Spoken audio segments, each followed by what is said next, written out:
आज की रेसिपी में मैंने ये खीरानंद बनाया है जो ड्राई के भरपूर बनता है। बहुत सारे ड्राई फ्रूट्स डाले जाते हैं इसमें और ये राजस्थान की छुपी हुई रेसिपी है जो राजस्थान में पहले के जमाने में बहुत बनाई जाती थी और एक नरेना में श्री दादू दयाल धाम है वहां पे जरूर बनाई जाती है। तो आप भी जरूर बनाइएगा, ये बच्चों को बड़ों को सबको पसंद आने वाली रेसिपी है। इसमें केवल ड्राई फ्रूट्स का उपयोग होता है, चावल का कम से कम उपयोग होता है। तो ड्राई फ्रूट्स आप अपनी पसंद के जो भी डालना चाहें वो डाल सकते हैं। चलिए पूरी रेसिपी देखते हैं और इसका आनंद लेते हैं। हेलो फ्रेंड्स, मैं रसोई से भाई सुनीता शर्मा। स्वतंत्रता दिवस की और तीज की आपको बहुत बहुत शुभकामनाएं।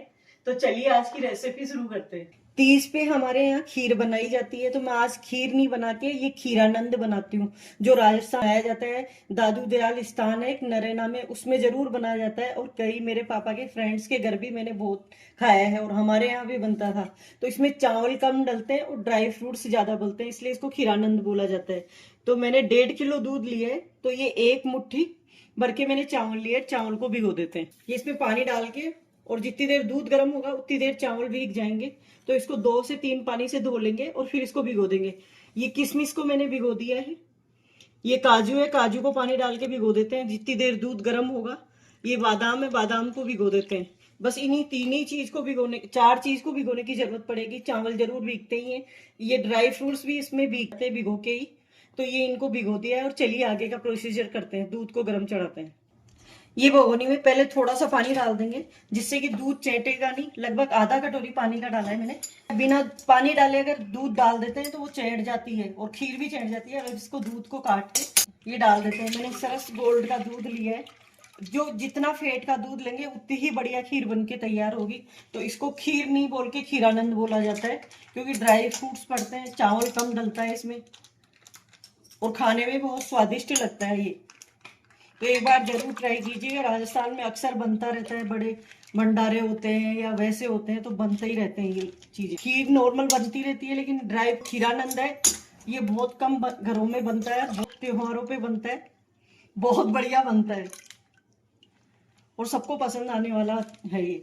दूध को गैस पे चढ़ा देते हैं और इसको, ये गैस पे दूध को रख दिया, एक बार इसको चला देते हैं। ये हल्का सा गर्म हो जाए, जितनी देर इसको चलाते रहेंगे उसके बाद इसको छोड़ के अच्छा उबाल लेंगे। मैंने इसको बहुत जगह खाया है, राजस्थान में जरूर बनाया जाता है इसको। कभी भी बना लेते हैं, कोई त्योहार हो उस पे बना लेते हैं। खीर तो अक्सर बनती ही रहती है लेकिन खीरानंद को भी बना लेते हैं। तो ड्राई फ्रूट्स डलते हैं इसमें बहुत अच्छी मात्रा में, इसीलिए इसका नाम खीरानंद रखा गया है। चावल कम डलते हैं इसमें। चावल एक साथ में बाइंडिंग देने के लिए जरूर डाले जाते हैं, बाकी चावल बहुत कम से कम डाले जाते हैं। और कई लोग तो बिल्कुल 2 से 4 दाने डालते हैं इसमें चावल के। ये दूध भी अच्छा गर्म हो चुका है, खूब अच्छा उबल चुका है और ये चावल भी भीग गए हैं। तो ये चावल को इसमें डाल देते हैं। चावल डालने के बाद खीर को लगातार चलाते रहना चाहिए, नहीं तो गांठें पड़ जाती है, इसलिए इसको लगातार चलाते रहेंगे जब तक कि दूध में एक बार उबाल नहीं आ जाएगा। और फिर उसके बाद 4 से 5 मिनट इसको लगा लेंगे चावल को। उसके बाद ड्राई फ्रूट्स डालेंगे इसमें। तो ये जब तक चलाते रहते हैं। अगर गांठें बन जाती है चावल की तो खीर अच्छी नहीं लगती है और स्वाद भी नहीं आता है, उसमें गांठें गांठें जैसी आती रहती है। तो इसको चावल डालने के बाद लगातार चलाते रहना चाहिए। ये बहुत पुरानी रेसिपी है राजस्थान की। अब तो तरह तरह की मिठाइयाँ बनने लग गई, लेकिन ये राजस्थान में पहले हर बड़े फंक्शनों में सब में बनाई जाता था खीरानंद, और बहुत ही सबको पसंद आने वाला है। अब ये दूध उबलने लग गए तो इसको कम करके छोड़ देते हैं थोड़ी सी देर, 5 से 7 मिनट के लिए। फिर उसके बाद इसमें ड्राई फ्रूट्स डालते हैं। ये केसर के धागे पहले ही डाल देते हैं 5 से 10, जिससे कि इसमें कलर अच्छा आएगा। ये राजस्थान की छुपी हुई रेसिपी है, अब तो इसको बहुत कम बनाते हैं लोग, पहले तो अक्सर बनती ही रहती थी। और अब इसको लगातार चला देते हैं। उबल रही है, ड्राई फ्रूट्स भी डाल देते हैं अब इसमें। चावल हल्के हल्के पक चुके हैं, ये देखिए।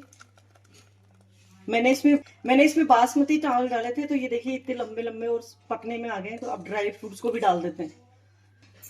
ये आधा कटोरी काजू है, काजू को भी डाल देते हैं, पानी नहीं डालेंगे। अब ये भी पक जाएंगे, इसके साथ में दूध उबलता रहेगा।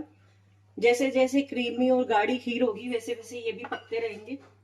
ये बादाम,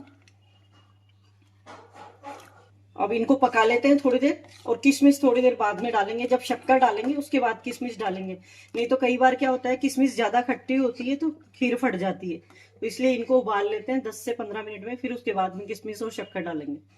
चलिए ये देखिए ऐसे ही गाढ़ी गाढ़ी हो चुकी है।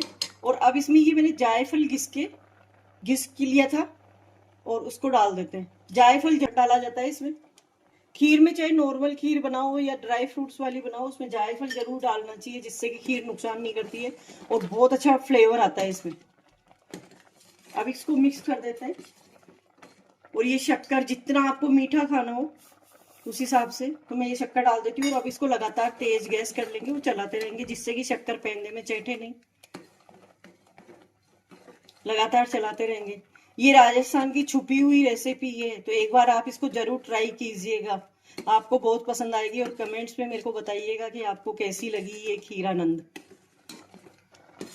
अभी शक्कर भी इसमें घुल चुकी है, चाशनी बन चुकी है। तो ये किशमिश, ये भी आधा कटोरी है, तो ये डाल देते हैं इसमें। आपने कितना दूध लिया है उस हिसाब से आप ड्राई फ्रूट्स की क्वांटिटी डाल सकते हैं। मेरे यहाँ 1.5 किलो था, तो उबलते उबलते ये लगभग बहुत कम हो गया है, क्योंकि ये बहुत ज्यादा गाढ़ी ड्राई फ्रूट्स की खीर बनती है। और 2 से 4 मिनट के लिए इसको किशमिश को उबाल लेते हैं। और शक्कर डली हुई है तो खीर फटने का भी नहीं रहेगा। ये आधा चम्मच इलायची का। इसमें आपको और भी ड्राई फ्रूट्स पसंद हो तो आप डाल सकते हैं, चारोली डाल सकते हैं, या और कोई ड्राई फ्रूट चिलगोजे डाल सकते हो। मेरे यहाँ यही पसंद करते हैं तो मैं यही डाल के बनाती हूँ इसको। और अब इसको 2 से 3 मिनट और उबाल लेते हैं, फिर खीर बन के तैयार है। ये ड्राई फ्रूट से भर के खीरानंद बन के तैयार है। अगर आपकी मेरी रेसिपी पसंद आती है तो लाइक कीजिए, शेयर कीजिए, सब्सक्राइब किए, हाइप का बटन दबाइए। Thank you. और एक बार जरूर बना के खाइएगा, आनंद आ जाएगा आपको।